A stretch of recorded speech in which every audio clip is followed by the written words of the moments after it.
Hi friends, welcome to my new blog. তো আজকে ব্লগটা আমি সন্ধ্যেবেলা চা খেতে খেতে শুরু করছি। তো তোমরা সবাই বলো কেমন আছো আর আমাদের ব্লগটা কেমন লাগছে। আর একটু সিঙ্গারা নিয়ে এসেছি চায়ের সাথে খাবো বলে। তো চাটা খেয়ে একটু ভাবলাম যে একটুখানি বেরিয়ে আসি কোথাও। তো অনেক দিন মেয়ের পরীক্ষাটা শেষ হয়ে গেছে, তাই মেয়ে বলছিল চলো কোথাও ঘুরে আসি মাম্মা। তাই ভাবলাম একটুখানি ঘুরে আসি। তাই জন্যে আজকে গেলাম, বেরিয়ে পড়লাম সেজে গুজে, দুজনে মিলে আমরা বেরিয়ে পড়লাম। আর আমার মাও ছিল আমাদের সাথে, মাও গেছিলো একটুখানি। তো ওখানে যেতে যেতে হট করে আজকে একটা সুন্দর জিনিসের সাথে দেখা হয়ে গেল। খুব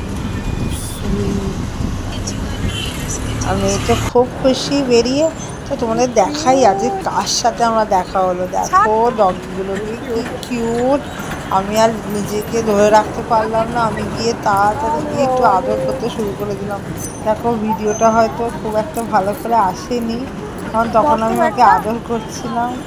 আর এই দেখো ধরে আছে, ও কিছুতেই ওই এটাকে ছাড়বে না, ওর পেছনেই যাবে। আমি ঠিক জানি না এই ডগিটা কি নাম, কিন্তু আমার ভীষণ ভালো লেগেছে, ওইটুকুই ভিডিওটা করতে পেরেছি। আমি তো বলছে মাম্মা চলো একটা ডগি পুষি, তারপরে একটুখানি খাইলাম।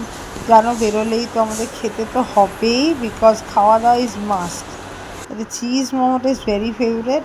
আর এই দেখো একটা পুতুল কিনে এনেছে, এই পুতুলটা নিয়ে এখন ও খেলাধুলা শুরু হয়ে গেছে। আর পুতুলটার নামও দিয়েছে পর্যন্ত ব্লগটা। Good night.